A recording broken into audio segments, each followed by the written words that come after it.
Positive Philter with your host, Philip Wilkerson, a podcast that focuses on friends, family, health, and career with a little self-help around the way. Please join me in this journey for self-improvement, and I hope that what I have to share will make you a better person, thus making the world a better place.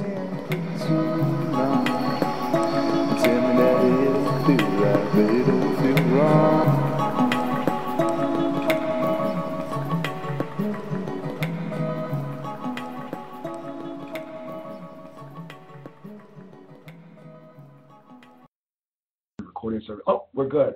All right. Well, we're going live. We're not going to hesitate. So, hello, Positive Philter listeners. Back again with another episode of Positive Philter. Today, I'm joined by, I think, my first celebrity guest. I actually know my first celebrity guest.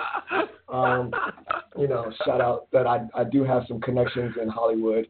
Stunting on them a little bit. But I'm joined by a good friend from Mount Vernon High School and Calvary Road Christian School. We're alumni of both of those prestigious institutions. I'm joined today by Albert Lawrence. How are you doing today, Albert? Hey, Philip. That was a very generous introduction. The celebrity status totally matter of opinion, so I won't debate you on that. So I just say thank you. Thanks for bringing me on to Positive Philter. It's been a minute since I've seen you, since I was visiting back home in Virginia. But it's been so dope to watch everything that you've been doing and how you've been impacting folks via social media and all this. So I'm just glad to be here. Well, I appreciate that. And yeah, you got a chance, Mr. Hollywood here had a chance to meet my son and meet my family, which is really, really important to me. And so, I kind of wanted to start off like letting the listeners know. So me and Albert have known each other since, I believe, the 7th grade. We both went to a very small Christian school called Calvary Christian School. And then we both went from this small private school to the world of Mount Vernon High School, which for me was a culture shock, and to say the least. We all have that friend that our parents say, why can't you be more like? And so for me, sometimes I'm that friend, Marcus has told me in recent years, Marcus Jackson has told me in recent years that his parents would say, why can't you be more like Philip, and et cetera, et cetera. Well, ladies and gentlemen, who could you be more like is Albert Lawrence.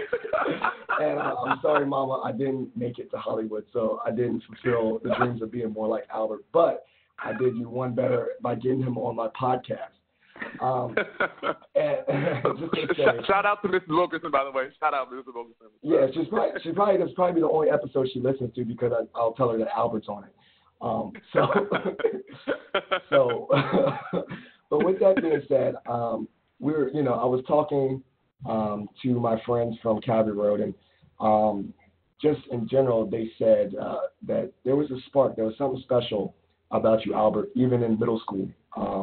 We don't know if he was going to be a deacon or something, but it was going to be something with influencing people and talking to people. And then I followed up and said, well, you guys didn't get a chance to see Albert in high school. I mean, we both hit Mount Vernon at the same time, but I seen your trajectory take off by being the freshman class president to by your senior year doing the overall SGA president. And I knew people and talking in front of people and being a public speaker. I mean, those things were just like you were doing it. Like I remember specifically when we had our first kind of like elections in the gymnasium, you stood up and told everyone why they should vote for you for freshman year, and then you had like some weird slogan or something. But at that moment, I thought it was so corny. I ain't gonna lie. But in the flip side, like, because it was. It's like, vote for me, I'll rock the vote or something. I was like, come on, this dude is corny. With your I don't know what shirt we were wearing. Like, I know it's FUBU jeans or something. Oh my gosh, I loved FUBU back then. I love it. But the point is, you were comfortable speaking, and that was signs that that being in front of people, being in front of lots of people, it was not something that you were afraid of.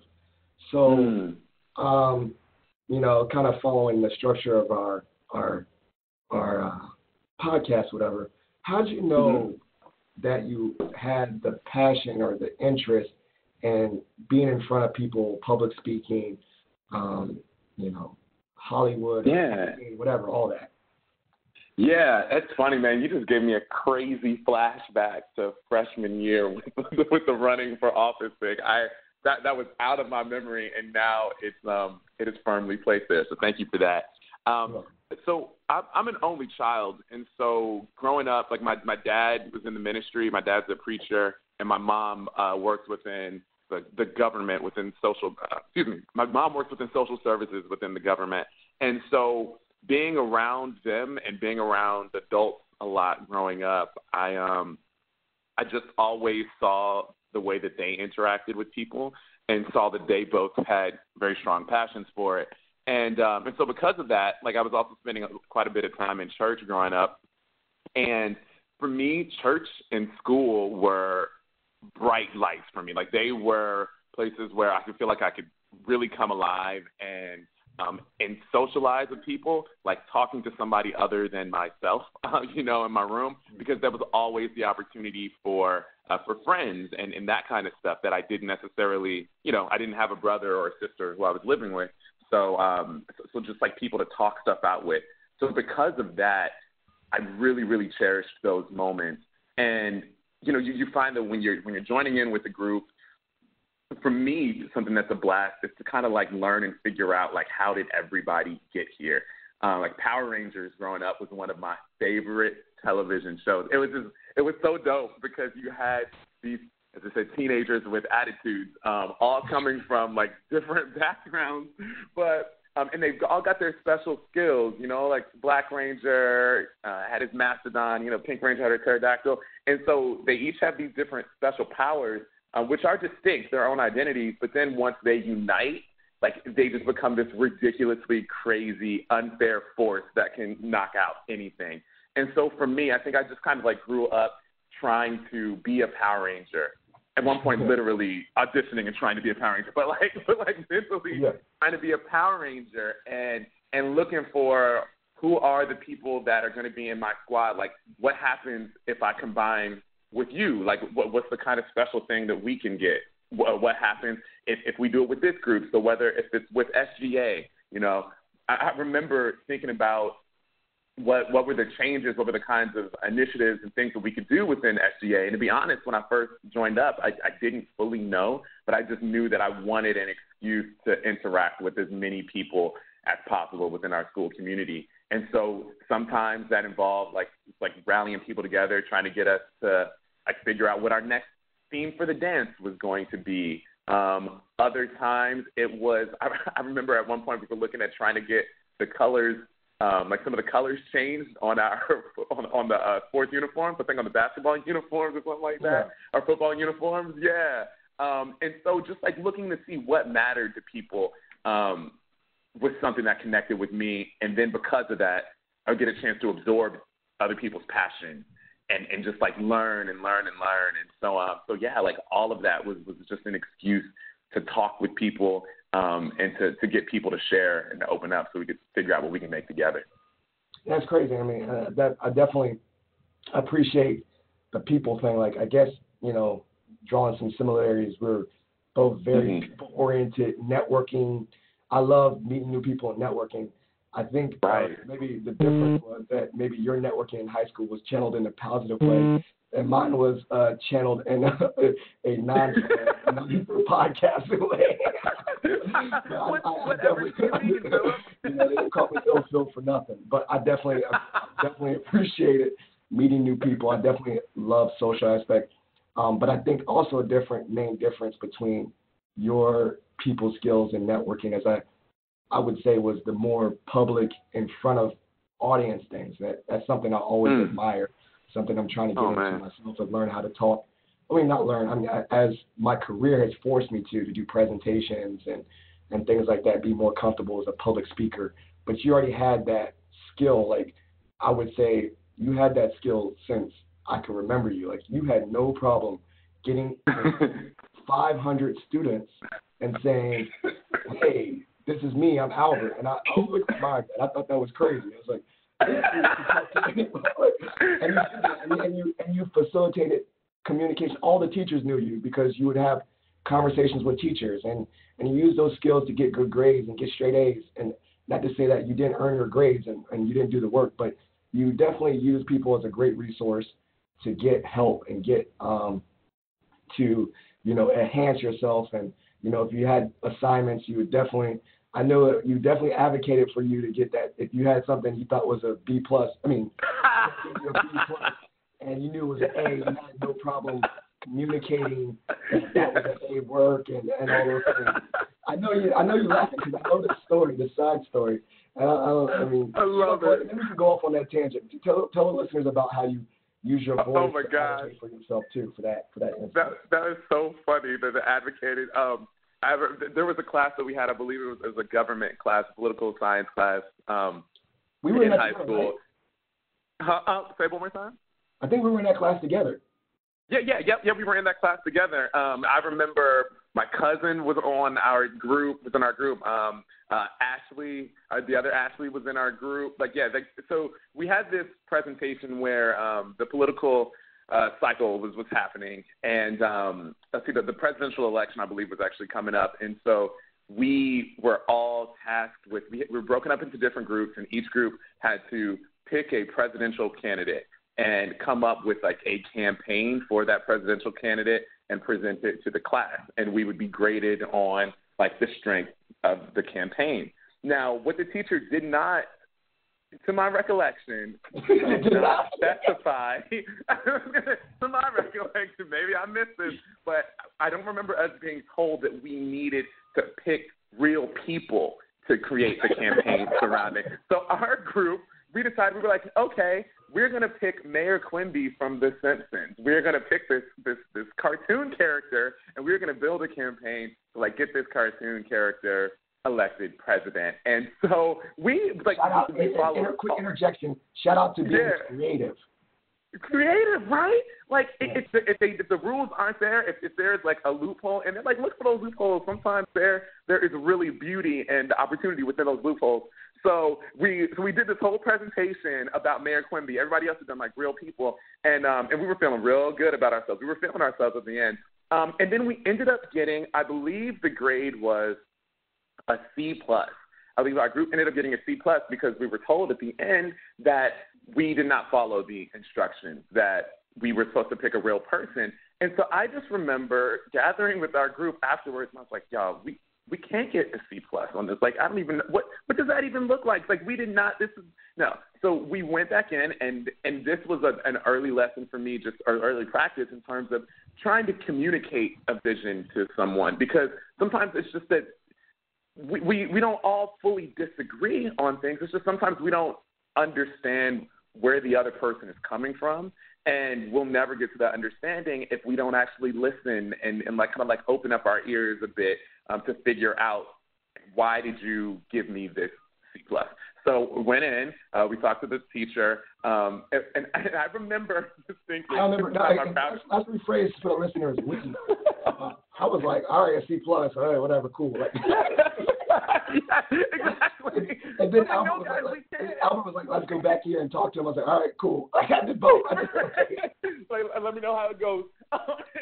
No, I remember going with you, but I just didn't remember feeling strongly about either way. I was like, all right, whatever.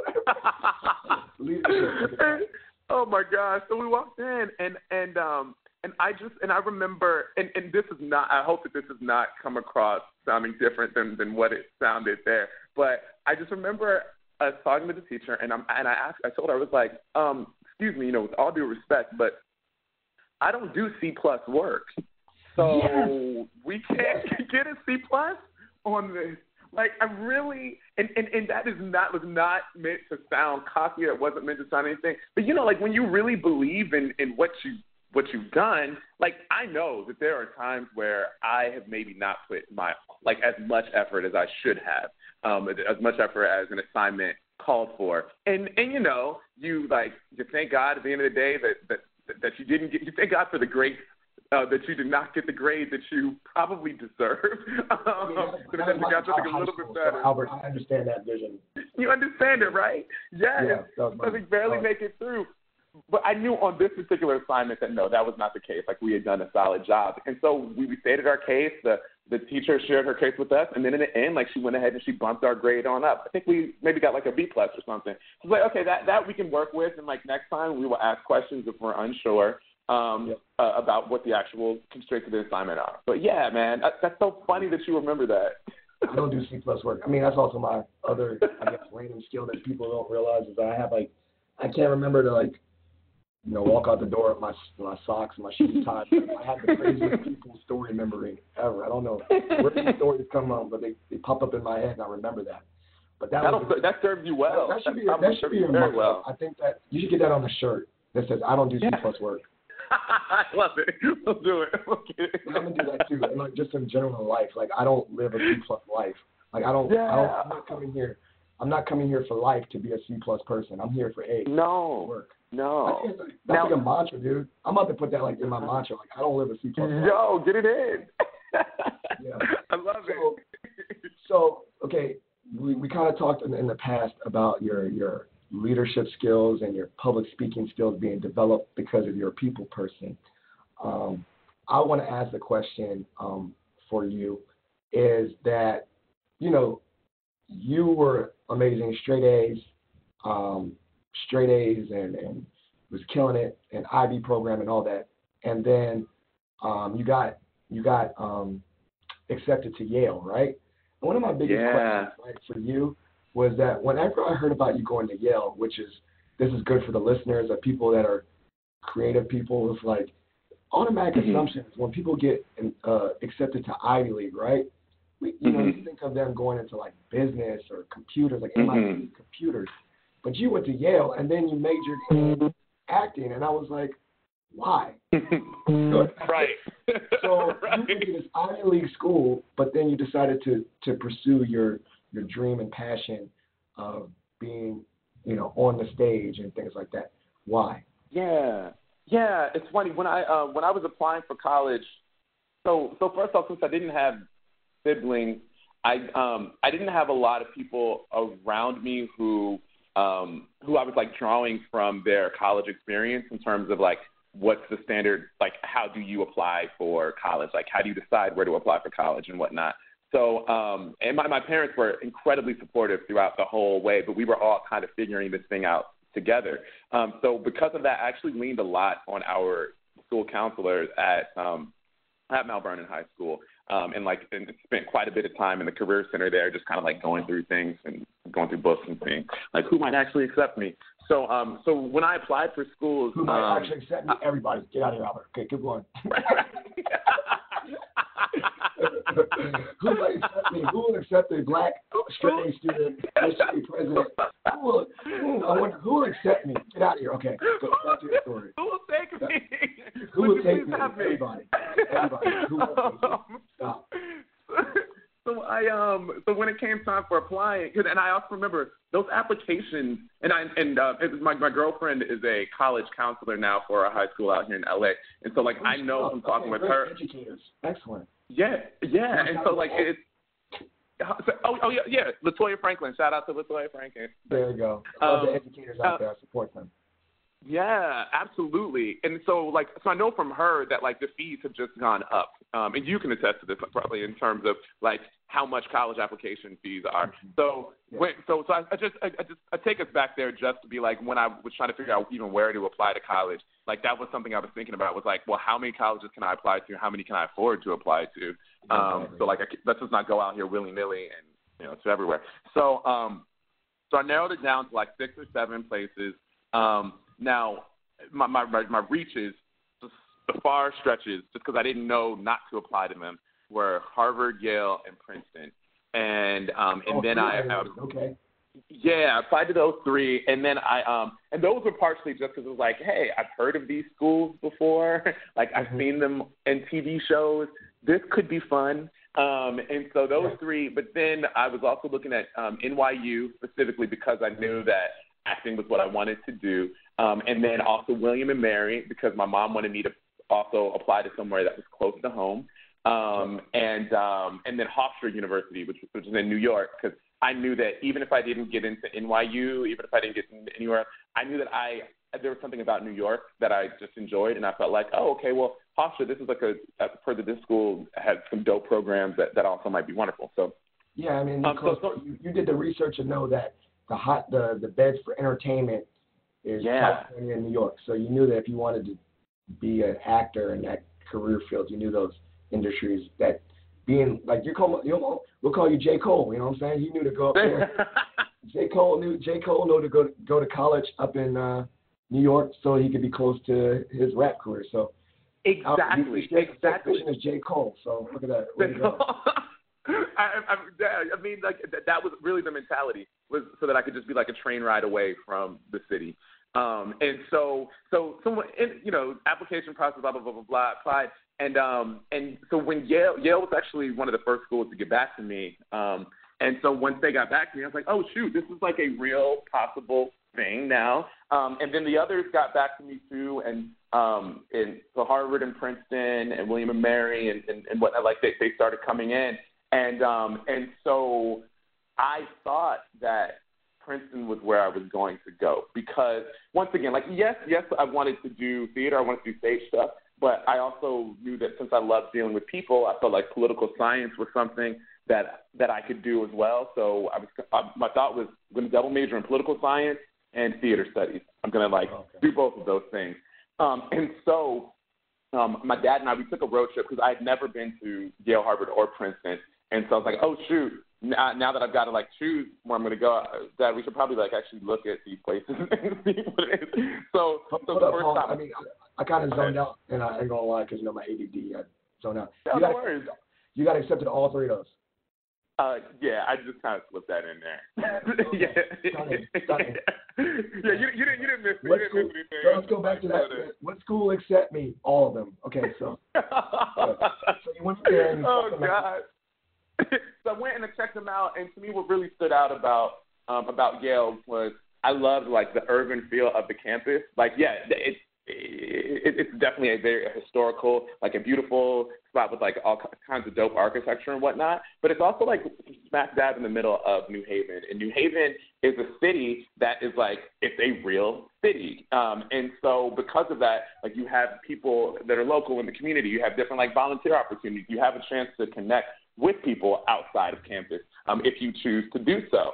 And so I love that feel of it. And so because of that was really the thing that pulled me the most to Yale was the community, the fact that we were inside of it, of an urban community, but then also the fact that within the school, within the Yale community, there were so many cool groups and clubs and organizations and things that you could apply for funding for. So there was a decent entrepreneurial spirit that was within there. So that's why I chose to go to Yale. Now, once I got there, I ended up realizing, oh, shoot, I don't think that I actually want to double major in political science and theater studies anymore.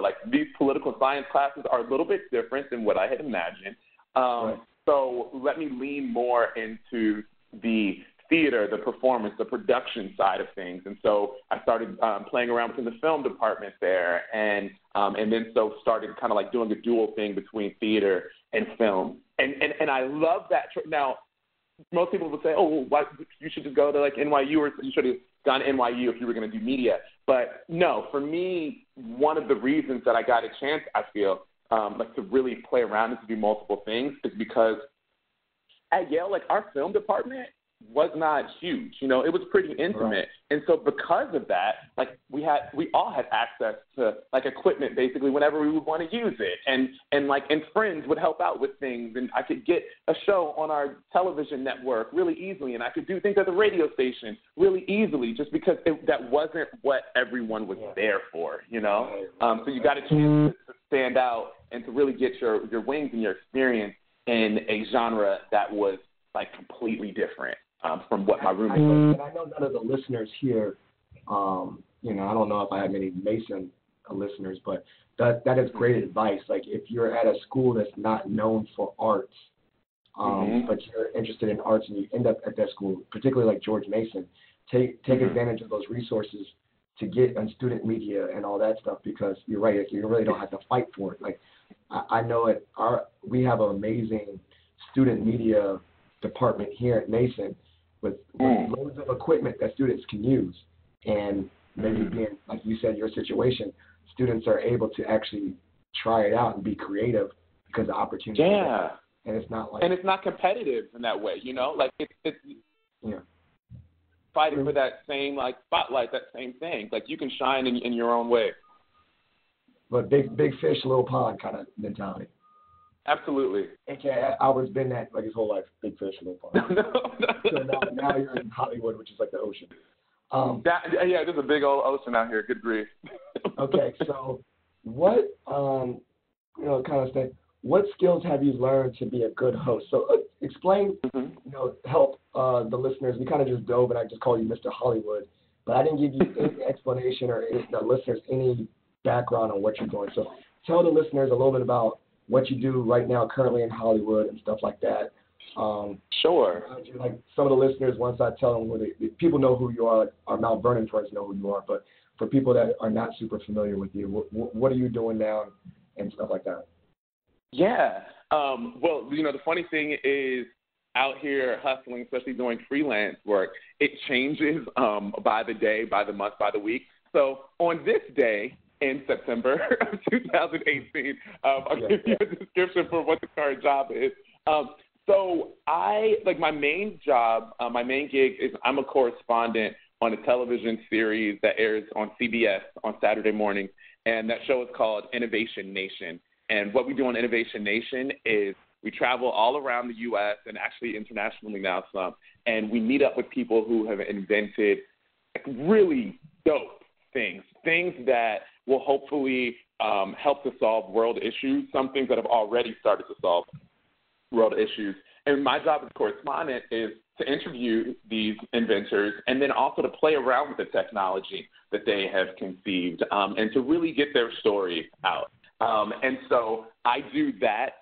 Then in addition to that, I freelance as a producer and as a host with various different groups and companies and studios and stuff. So actually for the past several years, I go down to Comic-Con as one of my jobs, and I interview, depending on the studio that I'm with, I'll interview the actors and directors, the creative teams from all the different television shows and films and games that are coming out, that are being showcased on a Comic-Con. I also love interviewing and playing games with the fans and whatnot. So this past year, I went down on behalf of Fox. And so for Fox, so that was, that's Family Guy and American Dad, The Simpsons, all that kind of good stuff, that fun stuff. And so I do some of that. And then also I do some work with Disney, and I used to be a correspondent and on-camera correspondent for our local news out here in LA on our ABC channel. And because of that experience, actually, so I left there last year once I started working with Innovation Nation, but I still get a chance to work on some projects with that family. But one of the newest things that I'm doing right now is I just finished writing my very first short film, acting in it, co-directing it, produced it with some friends. And now that film is about to make the festival circuit. So we're starting to submit it to festivals, and it's starting to get picked up in certain ones. And I'm super, super, super duper amped about that. And that film, the idea for that film actually comes straight out of being a news correspondent and sort of having thoughts about oh my gosh, what's the responsibility of a member of the media to the community that it reports from. That's super dope. So thanks, man. I'll give you an opportunity to give a little bit more of a synopsis of the movie before the end of this episode. But okay. So you're saying correspondence, and basically if people saw you did the Emmys, right? Got the interview. Oh, yeah. Haddish and all that. It's amazing. Yeah. So a random thing I just remember, I don't know why. I'm not even looking at my computer. It's another random tangent. Didn't David Allen Greer go to Yale? I believe you're right. Yes, I believe David Allen Greer did go to Yale. Yeah, Okay. yeah. So, I don't know, and I'm not even looking at a computer or nothing. I just that thought popped in my head. I told you, my mind is full of people. You're good, man. Helps me in my life. But going back to the skills that what skills did you learn to make you a good host for interviewing people? Yeah. And because you do really well, and you're very, I watch your clips of your freestyle with Tiffany. That's pretty dope. Like, what makes you so comfortable? What's some skills you learned to be a good host? Yeah, well, first off, like I'm gonna do like a shameless compliment to you. Like I'm really enjoying like your specific style of hosting because one of the things that I think is the most important thing for hosting, at least for me, is listening. Like truly, just like hearing what the other person is saying. Like if we were acting, if this were theater or film, like we would call this like we would be scene partners. And so like I would need, like you would be my scene partner and my character would be better. Like my acting would be better. I would seem more truthful and in the scene the more that I actually like am listening to what you're saying, listening to your scene partner. So when I'm hosting, when I'm doing correspondence stuff, like instead of going in with a prescribed list of like these are 15 questions that I got to make sure that we get in before the thing, usually I like my producer will give me, or if I'm producing it, then I just do my thing.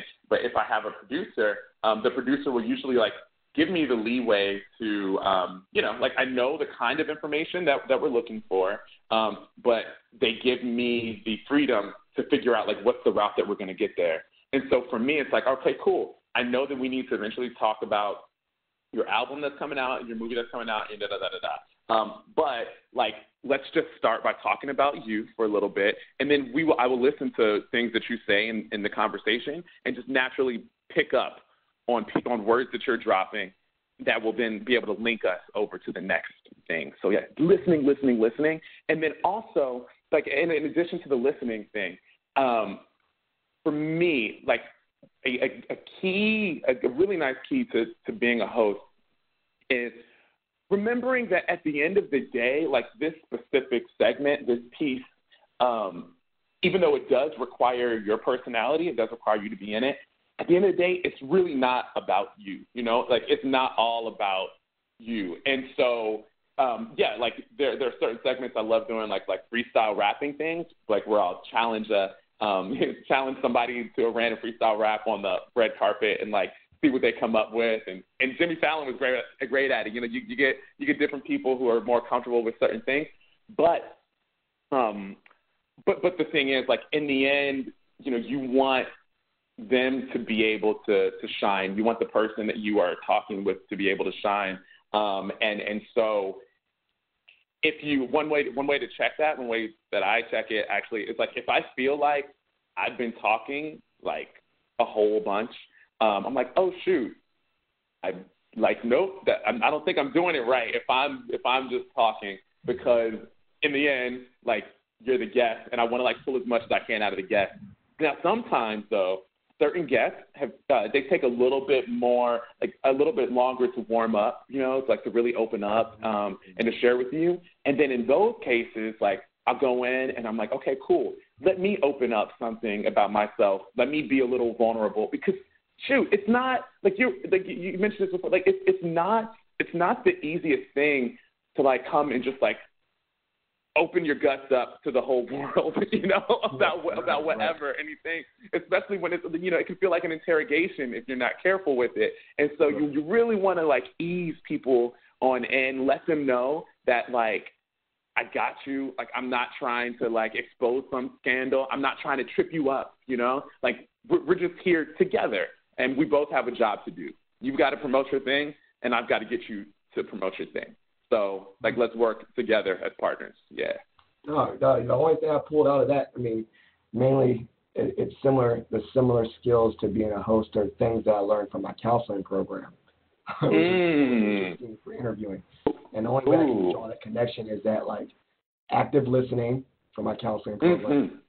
Yeah. Being awareness of the session, and reading. I mean, reading cues from your listeners, and asking engaging questions, and all those things. I think maybe in regards to your big personality and your skills that you learned from being a people person and a student politician, you're good at interviewing and talking to people. I mean, I think maybe what has enhanced my skills with this podcast so far is my counseling program and how I treat interviews. I treat interviews in my podcast kind of like counseling sessions where I'm not necessarily, like I said, I'm trying to get my guests to open up about their feelings, but definitely being very cognizant of what they're saying, listening to them, let them talk more, because while this is my podcast, I definitely agree with you, letting the guests shine, because I definitely, the main benefit, the main teaching point, I'm not teaching people about how to get to Hollywood, so they don't need to hear me talk about it. You feel me? They want to hear from the guest, or maybe I can share my insights of why why I believe I'm a good dad. But they want to, the episode with my dad, they want to hear my dad talk about what made him a good dad. So I definitely can connect on that, letting the guest be the person to share what they're on the episode for, because that's the official part. They're going to hear my voice all these episodes. They're not going to hear this person's voice, but this episode. So, right. And your personality is going to, it will be impossible for Philip to create an episode of Positive Philter without us hearing your voice. It's embedded within it. It's enmeshed within it. And it's because it's always going to come through your filter. Oh, what's that? Yes, your filter. And so it's great. Even with the kinds of questions that you ask, these are questions that, even if somebody else were to try to ask that same thing, nobody's going to do it in the exact way that you do it, because you actually care and you have a special relationship with your guest. And that really comes through, man. So I think that's one reason why your show is really impactful. Yeah. Okay, so we got a couple more. I mean, I got my full, break. We hit an hour, so I want to make sure you have enough time. So I had this interesting conversation. So I got 2 questions, or actually I got 4 questions. 4 questions for you. Let's, try to be, I guess, condensed with the answers. Okay.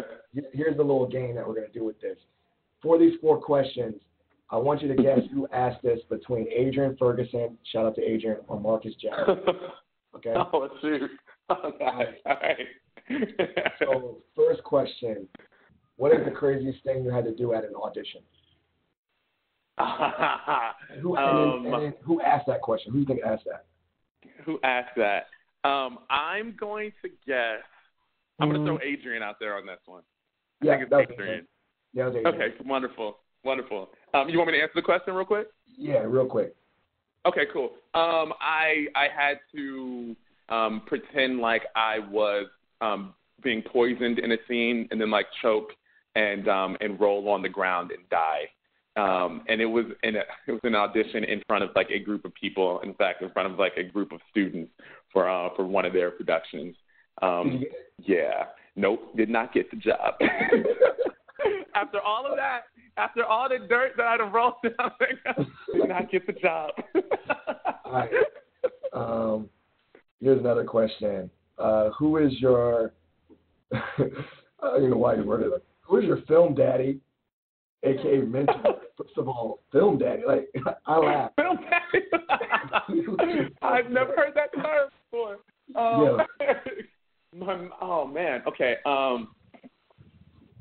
Dang, that one. Shoot, Adrian or Marcus? I feel like that one's Adrian, too. Yeah, it is. Okay, gotcha. 2 for 2. All right. Who is? Oh, shoot. It's funny because in the world of acting, I don't actually have specifically an acting mentor, but I do have some people out here in the industry who I turn to for advice and for feedback on other things, on hosting and just kind of navigating a career through the industry. One of those was my very first internship boss out here, an internship that I got back when I was in college, before I had even graduated, I was interning at Fox. And so I still keep up with my boss from that job. And in fact, I saw him at some of the Emmy stuff as well. So yeah, it's dope to have people like that in your life that kind of also help you to kind of keep track with, like, where were you and where are you now, that kind of thing. It's legit. Pretty dope. Okay, next question. When did you know you had made the switch from Urkel to Stefan? That's Marcus. Yeah.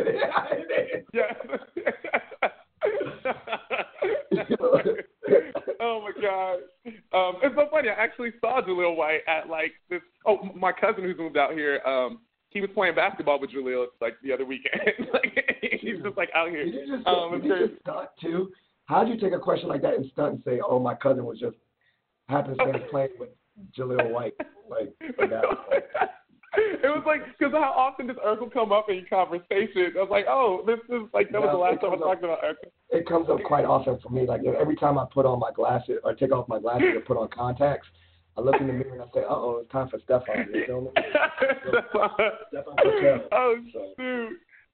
When did I know that I made the transition?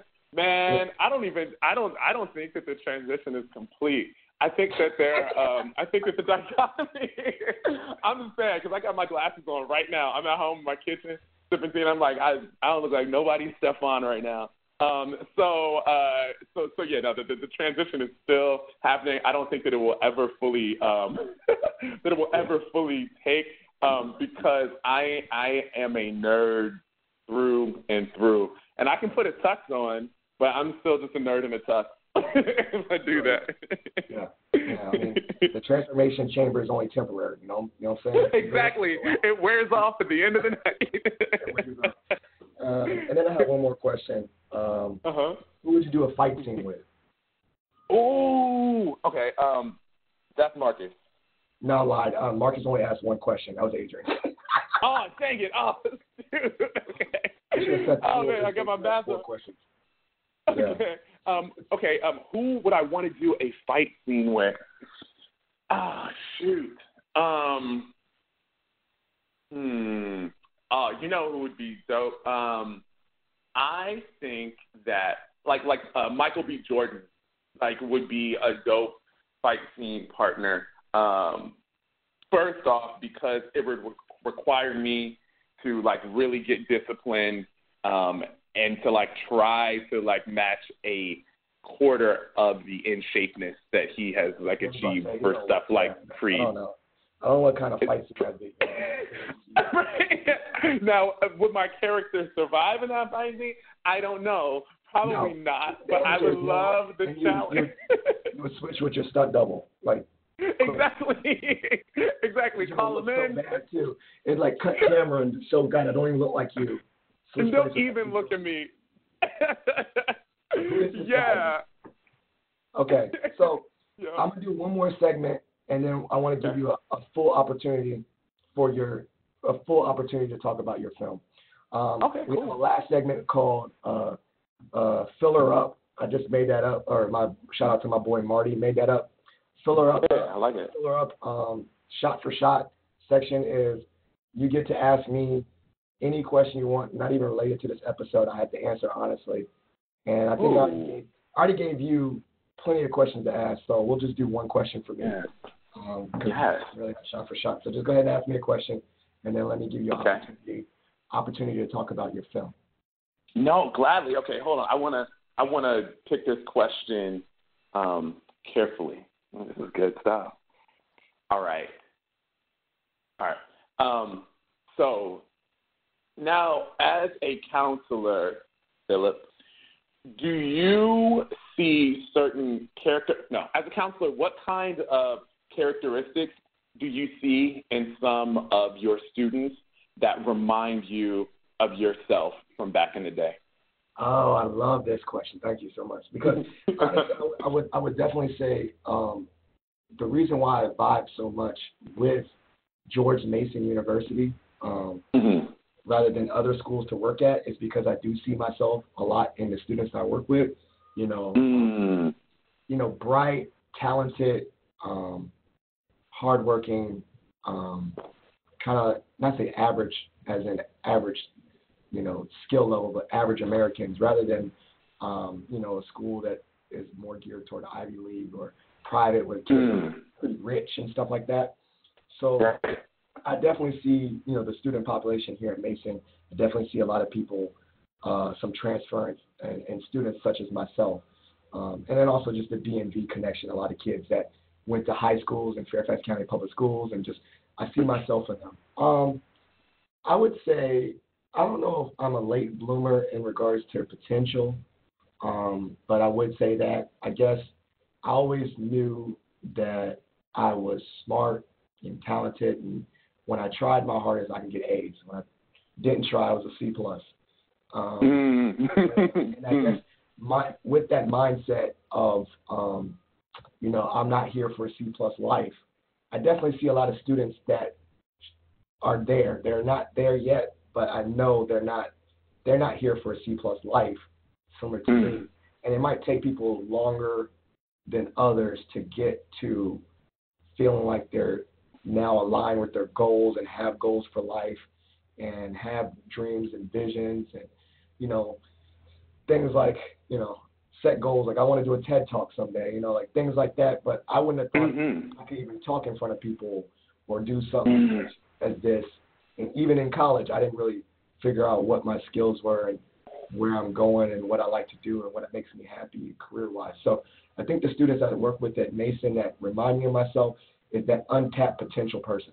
And that person that definitely is destined for big things. Not to toot my own horn, but I definitely don't believe now in slowly meeting people and reading self-help books and being on this journey of positivity and starting the Ill Phil Awards that I finally feel like in some regards I'm not here for no C+ life. I'm here for an A life. And so when I see students that had that, I always encourage them, like, what do you want to do? And then I'm like big picture with them now. Like, oh, you want to go to Hollywood? Do your YouTube channel and do films and network with, you can get there. Like, it's like almost now like go big. Like everyone can go big. It's almost when I'm talking to those students about going big, I'm actually talking to myself about what ways I can go big. And some things that help me do that is surrounding myself with good people that are going places, connecting with you, people, interviewing people on this podcast and listening to their journeys, and things like that. And those are things I regurgitate to students. Like, are you networking? Are you doing informational interviews? Are you setting out your goals? Are you writing out stuff? Are you dreaming big? So that was my connection. I think I see the untapped. When I see an untapped potential student, I look at them and I see myself. That's what I see. That is dope. I love that answer and the sincerity within it, because you can actually say these things to the students and it comes off as authentic because you're actually walking the same walk that you are encouraging them to explore and pursue. So, and sidebar, I actually have my Ill Phil Award certificate right here. It was bestowed upon me the 31st day of May in 2016. And it was 2 years later, dude. Yes, man. Yo, that's what, like, the consistency, like that is super key, man. Like finding something and really, like, when you care about it, like pushing and doing it and keeping that momentum going. And it's funny because the sticker that's on here, we talked about, C+ life and like pushing people to go further. And the sticker that you put on here is it looks like a little Mr. Potato Head, and he's in a spacesuit. He's an astronaut, and the phrase is above and beyond. And so he's like flying upon the stars and stuff. So it all comes back. All full circle. Okay, so Albert, definitely tell us about your film. I definitely want you to get an opportunity to tell us about your film. Totally. The role is, and also I want you to specifically tell us the people in Nova how we can support you with your film. Appreciate that. Yeah, so the name of the film is Theo's Trade. It's all about a news reporter, an African-American news reporter. I play him, named Theo, and he used to be a reporter in Chicago, but he found that while he was out in the field, he kept on getting placed on assignments that were all about, like, the dark things in life, the dark things that were happening within his community, the drug problems, the murders, the thefts, like all of the crime beats is what he kept on being put on. So eventually he got disheartened with the news industry, and he decides to leave Chicago and to go back to where he was born and raised, which is in the South. And so once he gets back to the South, he ends up starting a museum on his family's land. And within this museum, his whole idea is he wants to sort of fight back, combat some of those like darker images that he was presenting of his community, of Black people, and try to find the positive and to really just celebrate some of those forgotten stories, some of those stories that maybe didn't make it into the history books, that don't make it always on the evening news. And so in order to do that, in order to tell those stories, he starts doing historical reenactments. So he starts like dressing as a particular real person from the 19th century, and then what he'll do is once the students come over to the museum, he goes ahead and he puts on a performance for them, and he stays in character the whole time in order to teach them. But there's a kink that's thrown into his plan when one of his former colleagues from Chicago ends up coming down to this museum, and all in an effort to convince him to come back to the news. And so the heart of the piece is really this debate about like what is the responsibility that the media has to a community. Is the responsibility to just be a literal mirror and hold up a picture of like, this is what's happening right now in your world, in your communities, this is just what it is? Or is the responsibility to try to project positive images, to try to project like images of aspirational things, of like, this is what the community could be, or these are some nuggets of brightness that are hidden within this community. Let us elevate this. And so, there are really strong arguments on both sides. And there's also an idea that they can both be, that maybe you can do both of those things. But so this film explores that. So very, very thrilled to get it out there. So how can Nova help support? So first off, there is a website for the film. It's called ProjectTheostrade.com. So Project Project, Theo, Theo, Theo's Trade, so then STRADE.com. So on there, like we're updating that with that screenings are popping up and whatnot. And so we actually are going to have our world premiere screening in Charlotte, North Carolina, on September the 29th. So I'll be flying into Charlotte like for that screening for the Charlotte Film Festival. So if anybody happens to be like in that area, come on out. Love to see you. Love to kick it. And then though the following week, I believe, and it's great. This is an exclusive. I'm revealing it right here on your show. But we got into the Baltimore International Black Film Festival, and so that will take place between October 2nd through the 8th. So I will definitely be flying back to Northern Virginia and the DMV area and to Baltimore in order to like to really be a part of that screening. And in October? October the 2nd through the 8th. We haven't found out which day during that week it will be screening, but it will be screening at some point during that festival. And I can hit you up with those details as soon as I get it. The 8th, because I'm going to J. Cole, and then please hook your boy up if it's another day, because I want to be there and support you. Awesome. Yeah, totally.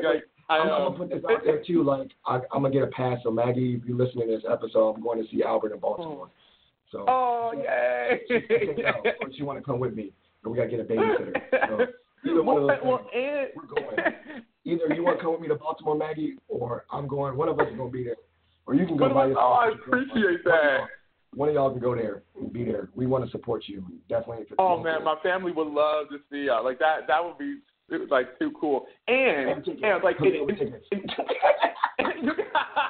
look, all that is like send me these figures. So I will send you the information for that again as soon as we get it. So I'm not ready to make this to give details for this next announcement, but we're also working on a Northern Virginia screening, possibly a Fairfax County screening in December. So that might be more that's the time for the holidays. Yeah, exactly. I was gonna be like, so don't get in trouble by trying to come to Baltimore if that don't work out. It'll be okay. We'd love to see you there. But if that doesn't work out, we might be a little closer to home for you. Yeah. Shout out, man. Fairfax County is no excuse there, man. I definitely. That's right. I feel like, so you can be here in like 10 minutes, man.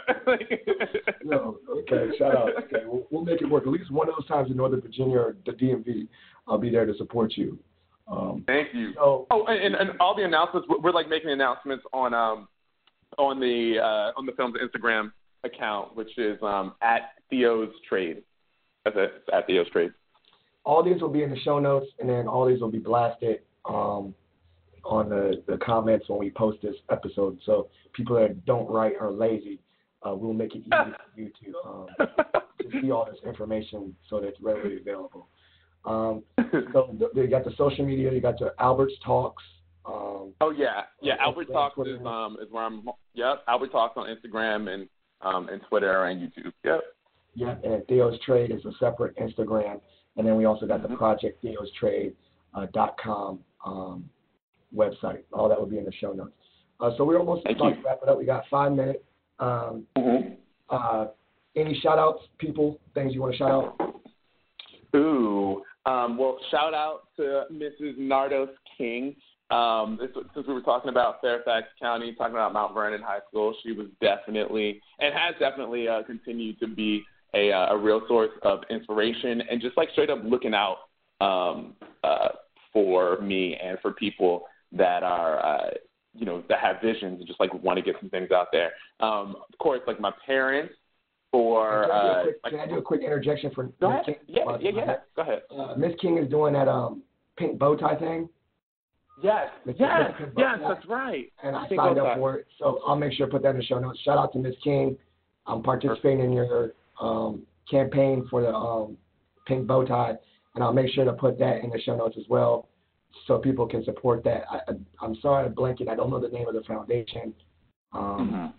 That sounds real bad. Sandy something. So Mr. Pink Bow Tie. How about that? So I got that right. So Miss King, you got that, and I'm gonna support you on that one for sure, man. Shout out, but we'll get you connected on that. Thanks, Albert. And then go ahead. Your other shout outs. Oh yeah, no worries. Yeah, my parents and especially for way too many things to mention on the podcast, but most recently they came on out to LA, and when they came out here, we threw a friends and family premiere for the movie, and my dad did some of the catering for it. He made his fried chicken. My mom was in full hospitality mode. It was so much fun and a great opportunity to introduce a bunch of my friends out here maybe who hadn't met them yet, but then to reunite some of the other ones, and then it was the first time that they had seen the movie, and so we rented out a spot, it was on a big screen, in this theater situation, and they were very proud, and it felt fantastic to be able to share this part with them. So yeah, major shout out to them. And then I'll end my shout outs, my specific shout outs for this one. For I actually want to throw a shout out back to you and to Marcus and to Adrian. Thanks to things like Facebook and social media, it's not. So, we're not that distant, the friendships and the acquaintances and relationships and all that stuff, they can still stay intact because we just pop up automatically in the feed. So it's wonderful to see everybody, building families and building lives and changing lives and whatnot. So it's a beautiful thing.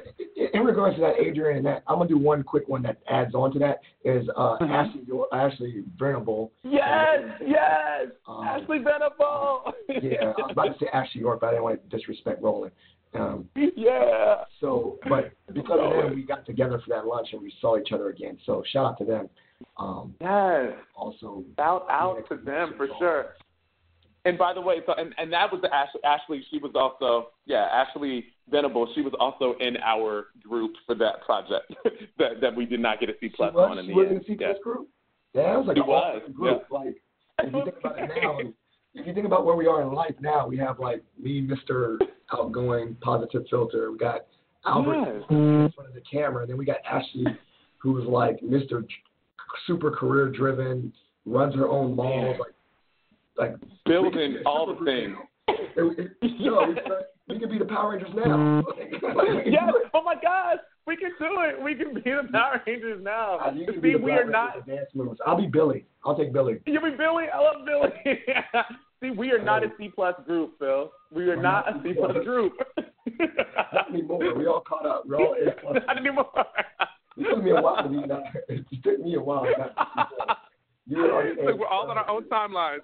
Some people have different timelines. So yes. Thank you so much for being on the episode. I think this was a really fun one. This is really enjoyable.